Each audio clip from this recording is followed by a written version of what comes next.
اعوذ باللہ من الشیطان الرجیم بسم اللہ الرحمن الرحیم بل زعمتم ان لن نجعل لکم موعدا۔ تو پیچھے آیا کہ اللہ رب العزت قیامت کے دن لوگوں سے فرمائے گا جو قیامت کا انکار کر رہے تھے، لقد جئتمونا کما خلقناکم اول مرہ، کہ تم ہمارے پاس آئے جیسے ہم نے تمہیں پہلی بار پیدا فرمایا۔ تو تشبیہ کا دو مفہوم بیان کیا کہ اس سے یا تو یہ مراد ہے کہ جیسے ہم نے تم کو پہلی بار پیدا کیا ویسے دوبارہ زندہ فرمایا، یا یہ مراد ہے کہ جس حال میں ہم نے تمہیں پہلی بار پیدا کیا تھا کہ تمہارے ہاتھ میں کچھ نہ تھا، برہنہ تن، ویسے ہی ہم نے تمہیں کیا ہے دوبارہ اٹھایا اور زندہ فرمایا۔ آگے مزید اللہ تبارک و تعالی کا خطاب، بل زعمتم ان لن نجعل لکم موعدا۔ تو بل پڑھا ہوگا کہ یہ ایک بات سے دوسری بات کی طرف انتقال کے لیے آتا ہے۔ تو ایک بات رب نے فرمائی لقد جئتمونا کما خلقناکم اول مرہ، اور اس سے انتقال کے طور پر فرمایا جا رہا ہے بل زعمتم ان لن نجعل لکم موعدا، بلکہ تم نے گمان کیا کہ ہم ہرگز تمہارے لیے وعدے کا وقت یا وعدے کی جگہ نہ بنائیں گے۔ دنیا میں تم تو انکار کرتے تھے، تمہارا گمان تھا کہ ایسا کچھ نہیں ہونا ہے۔ ہاں، موعد یہ مفعل کے وزن پر ہے جو اس میں ظرف ہے، تو یہ ظرف مکان بھی ہو سکتا ہے، ظرف زمان بھی ہو سکتا ہے۔ ظرف زمان ہو تو معنی کیا ہوگا؟ وقتا لانجاز ما وعدتم على السنة الانبیاء من البعث والنشور، یعنی اس کے پورا کرنے کا وقت جس کا تم سے انبیاء کی زبانوں پر وعدہ کیا گیا۔ انبیاء کے ذریعے جو تم سے وعدہ کیا گیا کیا کہ تمہیں اٹھایا جائے گا، تم دوبارہ زندہ کیے جاؤ گے، تو تم نے کیا ہے یہ گمان کیا کہ ہرگز ایسا موعد ہم نہ بنائیں گے۔ ہو گیا؟ ہاں، وقتا لانجاز ما وعدتم على السنة الانبیاء، ما کا بیان ہے من البعث والنشور، اس کو پورا کرنے کا وقت نہ بنائیں گے جس کا تم سے انبیاء کی زبانی وعدہ کیا گیا، یعنی بعث و نشور کا۔ او مکان وعد للمحاسبۃ، یا یہ موعد اس میں ظرف مکان ہے، وعدے کی جگہ، اور وعدہ کس بات کا؟ للمحاسبۃ، حساب کا جو وعدہ ہے اس کی ہم کوئی جگہ نہ بنائیں گے، یعنی محشر کا تم انکار کرتے تھے۔ تو تمہارا حال یہ تھا، لیکن اب دیکھو کیا ہے، وَوُضِعَ الْكِتَابُ فَتَرَى الْمُجْرِمِينَ مُشْفِقِينَ مِمَّا فِيهِ وَيَقُولُونَ يَا وَيْلَتَنَا مَا لِهَذَا الْكِتَابِ لَا يُغَادِرُ صَغِيرَةً وَلَا كَبِيرَةً إِلَّا أَحْصَاهَا، اور کتاب رکھی جائے گی، یعنی سب کو کتاب دی جائے گی، اور اس میں وہ اپنے اعمال دیکھیں گے تو ان کی کیا کیفیت ہوگی۔ الکتاب میں الف لام جنس کے لیے ہے، جب جنس کے لیے ہے تو اس کے اندر استغراق کا مفہوم پیدا ہو رہا ہے، تمام صحائف، اسی لیے اس کی تفسیر الکتاب مفرد کی تفسیر جمع سے کر رہے ہیں، اور یہاں الکتاب سے کون سی کتاب مراد ہے؟ لوگوں کے اعمال نامے، لوگ جو کرتے ہیں وہ سب لکھا جا رہا ہے، تو یہ جو نوشتہ اعمال ہے جس میں اعمال لکھے جا رہے ہیں وہ کیا ہے؟ قیامت کے دن رکھا جائے گا۔ ہاں، اے صحف الاعمال، تو کتاب سے مراد اعمال نامہ ہے، اور الکتاب میں الف لام جنس کا ہے، اس لیے اس کی تفسیر جمع سے کی، اے صحف الاعمال یعنی اعمال نامے۔ فَتَرَى الْمُجْرِمِينَ مُشْفِقِينَ مِمَّا فِيهِ، اشفاق کا معنی ہوتا ہے ڈرنا۔ پس تم مجرموں کو دیکھو گے کہ وہ اس سے ڈر رہے ہوں گے جو کچھ اس میں ہے۔ اس کتاب میں جو درج ہوگا اس سے کیا ہے، وہ خوف زدہ ہوں گے۔ اور مجرمین کے اعمال ناموں میں کیا درج ہوگا؟ گناہی تو ہوں گے۔ فَتَرَى الْمُجْرِمِينَ مُشْفِقِينَ، مشفقین کا معنی بیان کیا؟ خائفین مما فیہ من الذنوب، یہ ماں کا بیان۔ پس تم مجرموں کو دیکھو گے کہ ان گناہوں سے خوف زدہ ہوں گے جو اس میں درج ہوں گے۔ وَيَقُولُونَ، اور کہیں گے، یا ویلتنا ما لِهَذَا الْكِتَابِ لَا يُغَادِرُ صَغِيرَةً وَلَا كَبِيرَةً، ہائے ہماری بربادی۔ ویل ویلتم دونوں لغت ہے جس کا معنی ہلاکت اور بربادی۔ یا ویلتنا یہ برائے تحسر ہے، حسرت و افسوس کرتے ہوئے کہیں گے ہائے ہماری بربادی۔ مالی ھذا الکتاب، یہ لام جارہ ہے، لیکن رسم قرآن ہونا کیا چاہیے کہ لام کو ھذا سے ملا کر لکھا جائے۔ لام عام طور سے اپنے مدخول کے ساتھ ملا کر لکھا جاتا ہے نا، لزید للہ، مگر یہاں اور ایسے ہی کچھ مقامات اور ہیں قرآن مجید میں جہاں یہ لام الگ کر کے لکھا گیا ہے۔ ما لہذا الرسول، وہاں بھی لام کیا الگ لکھا ہے، یہاں بھی الگ لکھا ہوا ہے۔ ما لہذا الکتاب، تو لام جارہ ہے۔ ما لی ایک کلمہ نہ سمجھیے گا، ہو گیا ما اس میں استفہام ہے اور لام جارہ۔ ما لہذا الکتاب، اس کتاب کا کیا حال ہے، لا یغادر صغیرۃ ولا کبیرۃ الا احصاها، کہ کسی چھوٹے اور بڑے گناہ کو نہیں چھوڑتی مگر یہ کہ اس کا شمار کر لیا، کوئی اس سے کیا ہے خارج نہیں ہے، سب کا اس میں حصر ہے، سب کا اندراج۔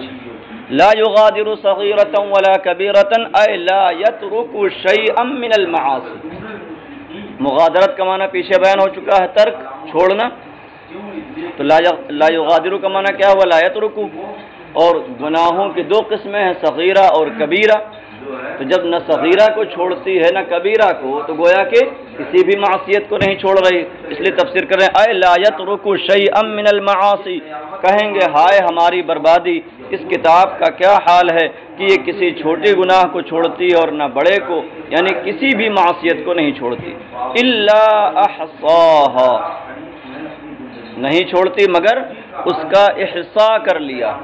احصاء کا معنی بیان کر رہے ہیں احصارها وضبطها، سب کا حصر اور سب کا ضبط کر لیا ہے، سب کا شمار کر لیا۔ ووجدوا ما عملوا حاضرا، اور لوگوں نے جو عمل کیا ہوگا اسے سامنے پائیں گے، جو کچھ بھی کیا ہوگا کچھ پوشیدہ نہیں رہے گا۔ یوم تعرضون لا تخفى منکم خافیہ، جس دن تمہیں پیش کیا جائے گا تم سے کوئی چھپی چیز بھی نہیں چھپے گی، جن گناہوں کو انسان چھپ کر کے کرتا تھا وہ سب کیا ہے سامنے آ جائے گا۔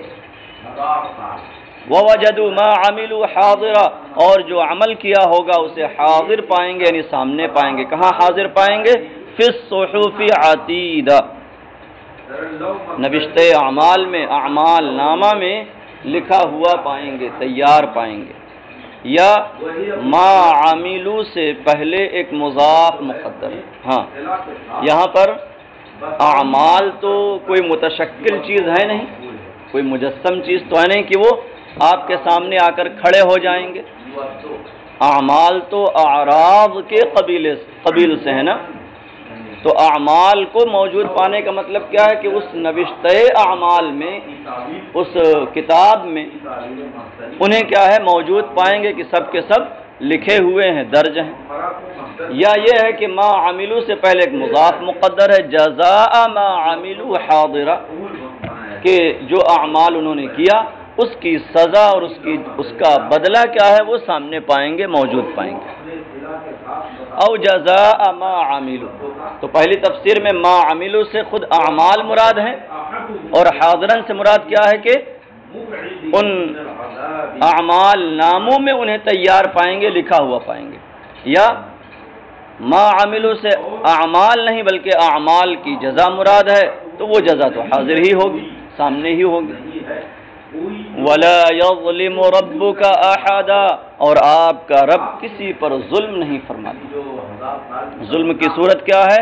فَيَكْتُبُ عَلَيْهِ مَا لَمْ يَعْمَلْ، کہ انسان پر وہ لکھ دے جو اس نے نہ کیا، او یزید فی عقابہ، یا اس کی سزا میں اضافہ کر دے، او یعذبہ بغیر جرم، یا بغیر جرم کے اسے عذاب دے۔ تو لا یظلموں کی یہ صورت بیان کی گئی کہ اللہ تبارک و تعالی اس طرح ظلم نہیں فرماتا، جس نے جو کیا ہے وہی لکھا جاتا ہے، اور جتنا کرے گا اتنا ہی اس کو بدلہ ملے گا۔ وَجَزَاءُ سَيِّئَةٍ سَيِّئَةٌ مِثْلُهَا، اس سے زیادہ نہیں دیا جائے گا۔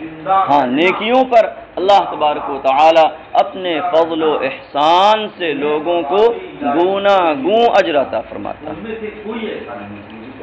بات مکمل ہو گئی۔ جو مثل تھی دنیاوی زندگی کی وہ بیان کر دی گئی، اور دنیاوی زندگی میں اترانے والوں کا، اس پر ناز کرنے والوں کا، فخر کرنے والوں کا انجام بھی بیان کر دیا گیا کہ قیامت کے دن آئے گا تو ان کی یہ حالت ہوگی۔ فَتَرَى الْمُجْرِمِينَ مُشْفِقِينَ مِمَّا فِيهِ۔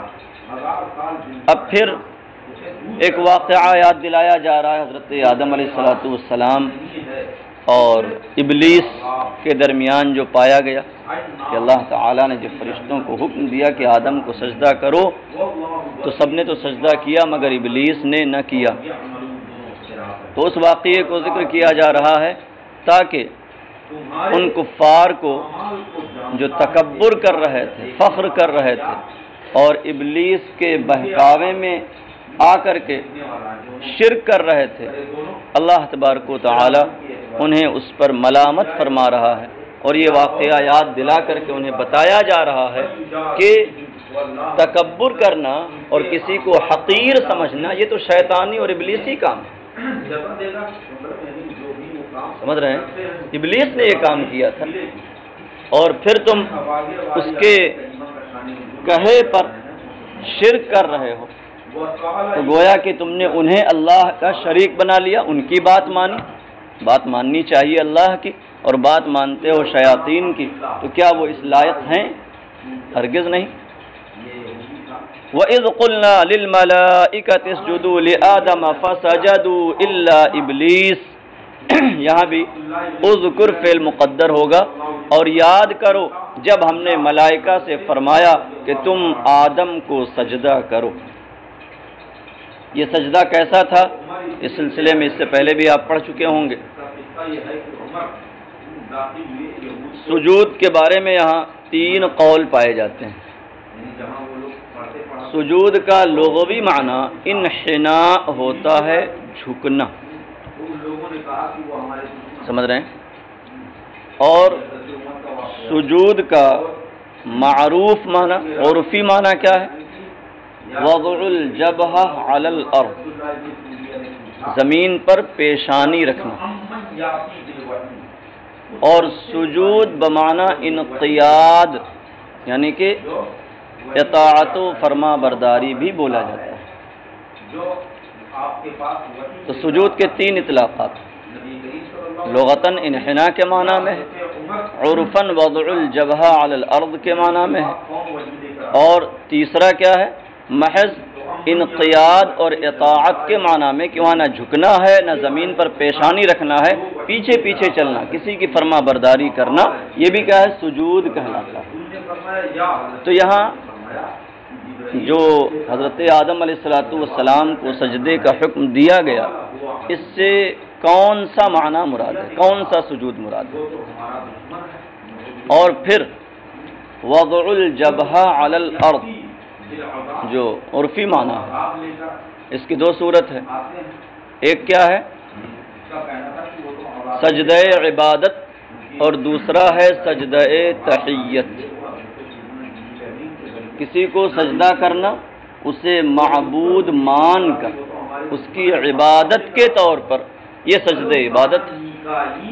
اور سجدہ تحیت کا مطلب کیا ہے؟ صرف اس کی تعظیم بجا لانے کے طور پر اس کو سجدہ کرنا۔ تو اب یہ سجدہ کون سا ہے؟ تو یہاں دو احتمال بیان کر رہے ہیں، اور اس سے پہلے سورہ بقرہ کی تفسیر میں مفسر علیہ الرحمت و رضوان فرما چکے ہیں کہ جمہور اس پر ہے کہ وہ سجدہ حضرت آدم علیہ السلام کو تھا۔ بعض لوگوں نے یہ کہا کہ سجدہ سجدہ عبادت ہے، دھیان دیجیے، سجدہ عبادت تھا، اور لآدم کا مطلب کیا ہے کہ آدم کو قبلہ بنا کر کے تم اللہ کو سجدہ کرو، تو سجدہ اللہ کے لیے اور آدم قبلہ کی طرح تھے، تو گویا کہ اسجدوا لآدم بمانا کیا ہوا، اسجدوا الی آدم، آدم کی طرف رخ کر کے تم اللہ کو سجدہ کرو۔ ایک معنی یہ بھی بیان کیا گیا کہ یہاں سجدہ عبادت بھی مراد ہو سکتا ہے، اور لآدم کا مفہوم کیا ہوگا کہ وہ قبلہ کی طرح تھے۔ اور دوسرا قول یہ ہے کہ سجدہ آدم علیہ السلام کو ہی تھا، لیکن یہ سجدہ سجدہ تحیت تھا، ٹھیک ہے۔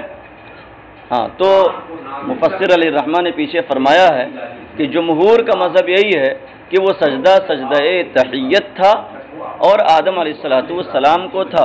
اگلی شریعتوں میں یہ سجدہ تحیت جائز تھا، ہاں ہماری شریعت میں یہ منسوخ ہو گیا۔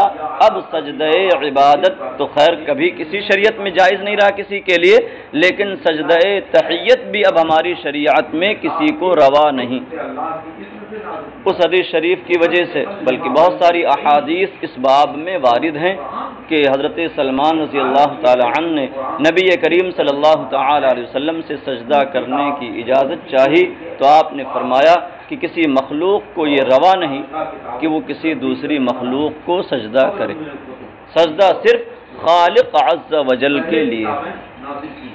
تو سجدہ تحیت بھی کیا ہے، ہماری شریعت میں کسی کے لیے روا نہیں، لیکن اگلی شریعتوں میں جائز تھا۔ تو یہ حضرت آدم علیہ السلام کو جو سجدہ کرنے کا حکم دیا گیا وہ سجدہ تحیت۔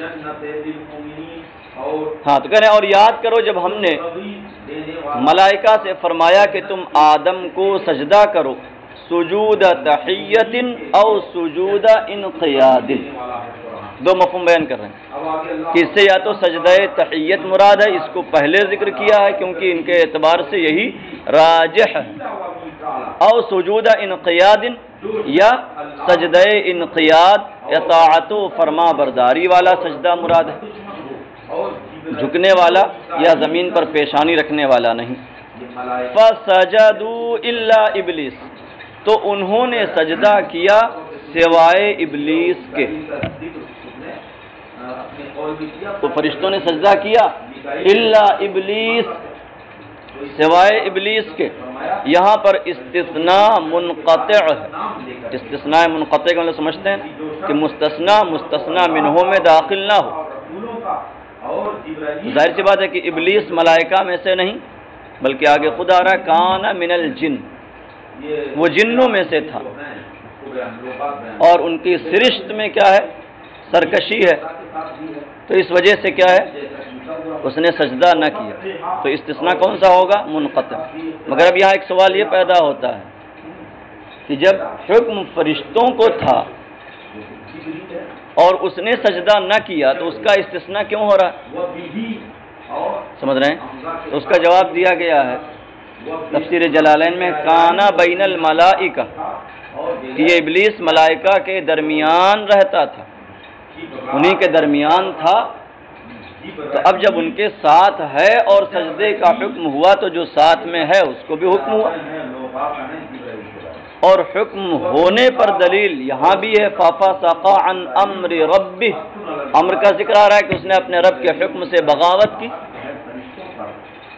اور دوسرے مقامات میں بھی آیا مَا مَنَعَكَ أَلَّا تَسْجُدَ إِذْ أَمَرْتُكَ، جب میں نے تجھے حکم دیا، تو گویا کہ سجدے کا حکم جیسے ملائکہ کو تھا ویسے ابلیس کو بھی تھا، ملائکہ نے کیا ان کی مدح فرمائی گئی، اس نے نہ کیا تو اس کی مذمت کی گئی، ابا واستکبر وکان من الکافرین، اس کے بارے میں فرمایا گیا فسجدوا الا ابلیس، بات ہو گئی۔ ہاں کچھ لوگوں نے یہ کہا ہے کہ استثناء متصل ہے اور ابلیس کیا ہے ملائکہ میں سے تھا، اور کانا من الجن کی تعویل کرتے ہیں کہ اس کا مطلب کیا ہوگا کہ وہ فعلاً جنوں میں سے تھا، یعنی اس نے کام جو کیا وہ کام کیا ہے جنوں والا تھا۔ ہاں لیکن یہ مرجوح قول ہے۔ فسجدوا الا ابلیس، تو ملائکہ نے سجدہ کیا سوائے ابلیس کے، کانا من الجن، وہ جنوں میں سے تھا، وہو مستأنف، کہتے ہیں کانا من الجن یہ جملہ مستانفہ ہے، اور استیناف بولا جاتا ہے تو اس کا ایک مطلب یہ بھی ہوتا ہے کہ وہ سوال مقدر کا جواب، ایک بات فرمائی گئی وہاں سے ایک سوال پیدا ہوتا ہے اور اس کا جواب ایک نئے جملے سے لایا جاتا ہے، اس نئے جملے کو کیا کہتے ہیں جملہ مستانفہ، کلام مستانف۔ تو یہاں کیا سوال پیدا ہوا، وہو مستأنف، اور یہ جملہ مستانفہ ہے یعنی ایک سوال مقدر کا جواب، کأن قائلا قال ما له لم يسجد، گویا کہ پوچھنے والے نے پوچھا کہ اس نے سجدہ کیوں نہ کیا، ما له کیا تھا اس کے لیے کہ اس نے سجدہ نہ کیا، فقیل کان من الجن، تو کہا گیا جواب دیا گیا کہ وہ جنوں میں سے تھا جن کی سرشت میں کیا ہے سرکشی۔ ففسق عن امر ربہ، دیکھیں اسی پر مرتب کیا جا رہا ہے، وہ جنوں میں سے تھا تو اس نے اپنے رب کے حکم سے خروج کیا۔ فسق کا معنی ہوتا ہے خروج عن الطاعہ، طاعت سے نکل جانا، فرما برداری سے نکل جانا، نہ ماننا۔ اسی لیے فسق کیا ہے، چھوٹے سے لے کر بڑے گناہ حتیٰ کہ کفر و شرک سب کو شامل ہو گئی بات۔ ہاں ففسق عن امر ربہ، تو اس نے اپنے رب کے حکم سے خروج کیا، خرج عما امرہ ربہ بہ من السجود، یعنی اس نے اس سے خروج کیا جس کا اسے اس کے پروردگار نے حکم دیا، یعنی کہ سجدہ، ما کا بیان ہے من السجود، وهو دلیل علی انہ کان مأمورا بالسجود مع الملائکہ، اور یہ ان امر ربی یہ دلیل ہے اس بات پر کہ وہ بھی سجدے کا مامور تھا ملائکہ کے ساتھ، ملائکہ کے ساتھ اسے بھی سجدے کا حکم تھا، تبھی تو کہا گیا ففسق عن امر ربی۔ تو یہاں تک اس کی بات بیان کر دی گئی، یہ واقعہ یاد دلا دیا گیا کہ رب کا حکم آیا اور اس کے باوجود کیا ہے اس نے نہ مانا، اس نے رب کے حکم سے خروج کیا، متکبر بنا۔ افتتخذونہ وذریتہ اولیاء من دونی، تو کیا تم اس کو اور اس کی ذریت کو ولی بناتے ہو میرے سوا، مجھے چھوڑ کر تم اس کو اور اس کی ذریت کو مددگار بناتے ہو۔ ولی یہاں پر بمانا کیا ہوگا، شرکا، سمجھ رہے ہیں، آگے تفسیر میں واضح ہوگا۔ ہاں تو افتتخذونہ، یہاں جو استفہام ہے یہ استفہام کس لیے ہے، اور ساتھ میں فا کا فائدہ، فا آتا ہے تعقیب کے لیے، تو یہاں یہ بات بیان کر دی گئی کہ ابلیس نے رب کے حکم سے خروج کیا، اس نے رب کا حکم نہ مانا۔ اب فرمایا جا رہا افتتخذونہ وذریتہ، یہاں خطاب کفار و مشرکین سے ہے، خطاب کس سے ہے، کفار و مشرکین سے۔ ہاں کہتے ہیں الحمزۃ للانکار والتعجیب، تو حمزہ یہاں انکار اور تعجیب کے لیے یعنی تعجب دلانے کے لیے، کیونکہ اللہ عز وجل خود تعجب سے پاک ہے، اس کے حق میں تعجب محال ہے، ہاں تعجیب ہے، لوگ تعجب کریں ایسے لوگوں پر جو ابلیس اور اس کی ذریت کو شریک بناتے ہیں، ان پر تعجب کرنا چاہیے، اور ان کا یہ عمل قابل انکار ہے، ہو گیا، یعنی ان کو ایسا نہیں کرنا چاہیے۔ افتتخذونہ وذریتہ، الحمزۃ للانکار والتعجیب، استفہام یہاں پر انکار اور تعجیب کے لیے ہے۔ کأنہ قیل اعقیب ما وجد منہ تتخذونہ وذریتہ اولیاء من دونی. اعقیبہ تفسیر کر کے فا کا مفہوم واضح کی. گویا کہ کہا گیا کیا اس کے بعد جو اس سے پایا گیا، اس سے جو پایا گیا، کیا پایا گیا؟ نافرمانی پائی گئی، تکبر پایا گیا، رب کے حکم سے بغاوت پائی گئی.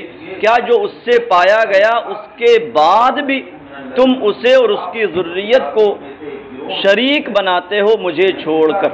وَتَسْتَبْدِلُونَهُمْ بِي، یہ من دونی کا مفہوم واضح کر رہے ہیں. دون کبھی مجاوزت کے لیے آتا ہے، مجھ سے تجاوز کر کے تم انہیں اولیاء بناتے ہو، معبود بناتے ہو.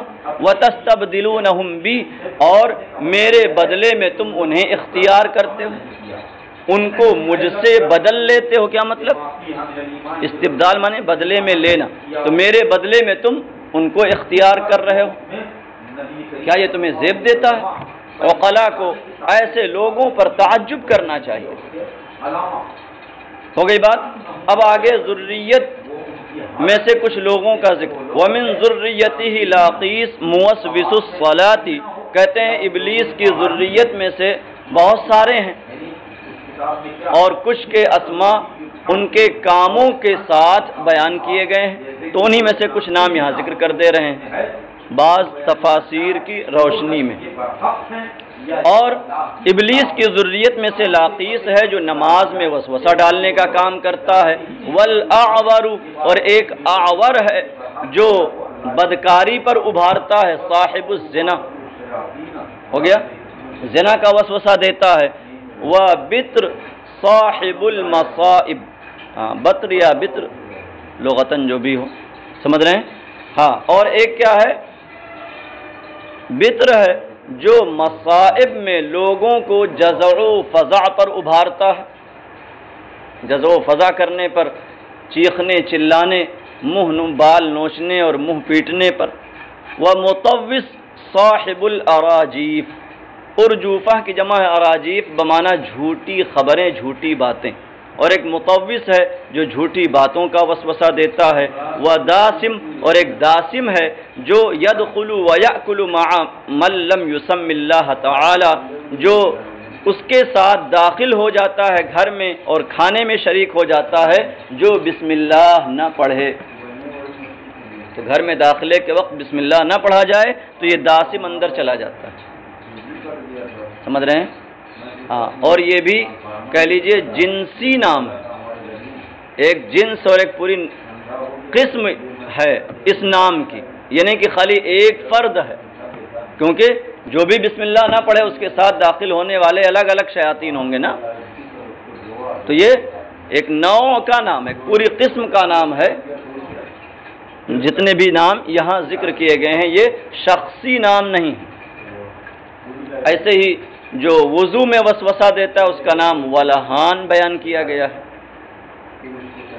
تو اس طریقے سے مختلف شیاطین ہیں جو ذریت ابلیس میں سے ہیں. وَهُمْ لَكُمْ عَدُوٌّ، یہ واو حالیہ ہے. تو کیا تم اسے اور اس کی ذریت کو میرے سوا معبود بناتے ہو حالانکہ وہ تمہارے دشمن ہیں. عدوٌ کی تفسیر اعداء سے کر کے اشارہ ہے کہ یہاں پر عدوٌ جمع کے معنی میں ہے. عدوٌ مفرد اور جمع اور مذکر و مؤنث سب کے لیے یکساں استعمال ہوتا ہے، اگرچہ عدوٌ کی جمع بھی اعداء آتی ہے. بئس للظالمین بدلا، ظالموں کے لیے ابلیس کیا ہی برا بدل ہے. بدل اللہ کے بدلے میں اس کو لیا نا، تو یہ بدل ہو گیا. تو ظالموں کے لیے، کافروں کے لیے ابلیس کیا ہی برا بدل ہے. بئس البدل من اللہ ابلیس، تو بئس میں ضمیر مبہم اس کا فاعل بنے گی اور بدلن اس سے تمیز ہے، اور مخصوص بالضم یہاں محذوف ہے ابلیس جسے ظاہر کیا. تو ظالموں کے لیے اللہ کے بدلے میں ابلیس کیا ہی برا ہے، یا اللہ کا بدل ابلیس کیا ہی برا ہے. لمن استبدلہ فاطاعہ بدل طاعت اللہ، ان لوگوں کے لیے جو اس کو بدلے میں لیں بس اس کی اطاعت کریں اللہ کی اطاعت کے بدلے میں.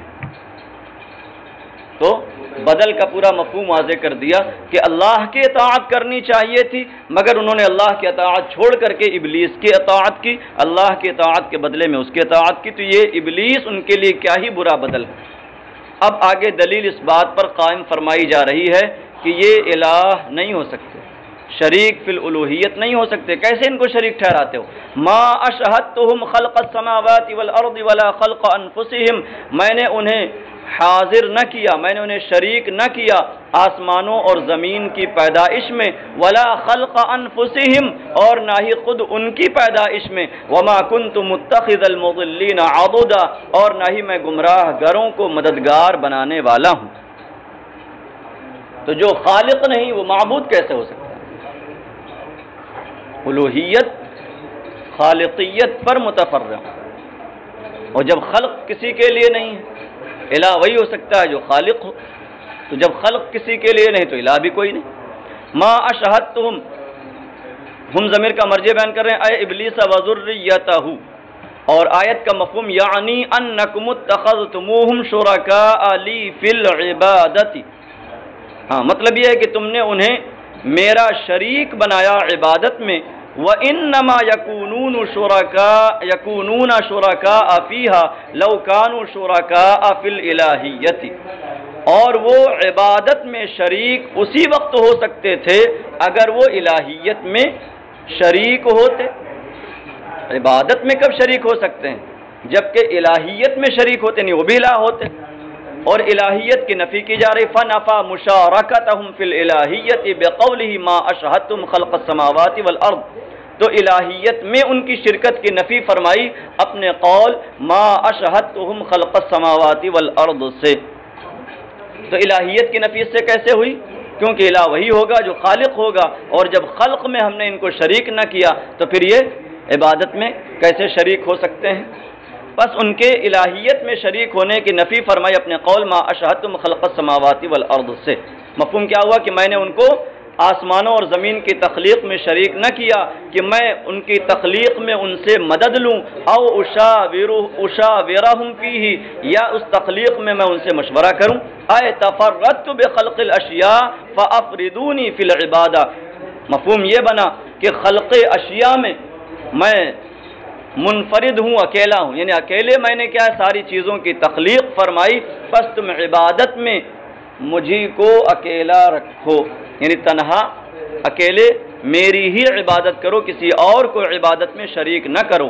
ولا خلق انفسہم، اے ولا اشہدت بعضہم خلق بعض، اور میں نے ان کی تخلیق میں بھی ان کو شریک نہ کی۔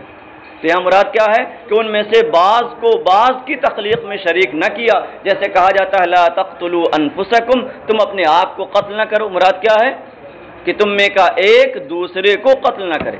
وما كنت متخذ المضلین عضدا، اور میں گمراہ گروں کو مددگار بنانے والا نہیں۔ ہاں اے وما كنت متخذہم، یہاں یہ بتانا چاہتے ہیں کہ المضلین سے مراد کوئی اور نہیں، ابلیس اور اس کی ذریت ہی ہے، یعنی یہ ضمیر کا مقام تھا لیکن ضمیر کی جگہ اس میں ظاہر لایا گیا، مضلین لایا گیا، اور عضد کا معنی ہوتا ہے بازو، اور بطور مجاز یہ معین اور مددگار کے معنی میں استعمال ہوتا ہے، واحد جمع سب کے لیے یکساں تھا، اس لیے آگے تفسیر کیا اے اعوانن، اور میں گمراہ گروں کو مددگار بنانے والا نہیں۔ وضع بھی پڑھ سکتے ہیں، المضلین کا اعراب حکائی مقصود ہوگا۔ فوضع المضلین موضع الضمیر ضما لهم بالاضلال، تو المضلین رکھا گیا ضمیر کی جگہ میں اضلال کے ذریعے ان کی مذمت کرنے کے لیے، یعنی ان کا ایک وصف ذکر کر دیا گیا، اور وہ وصف کیا ہے؟ وصف ذم ہے کہ یہ گمراہ کرنے والے ہیں۔ فَإِذَا لَمْ يَكُونُوا عَضُدًا لِّي فِي الْخَلْقِ فَمَا لَكُمْ تَتَّخِذُونَهُمْ شُرَكَاءَ لِّي فِي الْعِبَادَةِ، خلاصہ یہ ہوا کہ جب وہ تخلیق میں میرے مددگار نہیں ہیں تو تمہیں کیا ہوا ہے کہ تم انہیں عبادت میں میرا شریک بناتے ہو، میرا شریک ٹھہراتے ہو۔ ہو گئی بات؟ تو خلاصہ کیا نکلا کہ ابلیس کی اطاعت ہرگز تمہیں زیب نہیں دیتی ہے کہ تم اس کی بات مان کر کے میرے ساتھ شریک ٹھہراؤ۔ صدق اللہ۔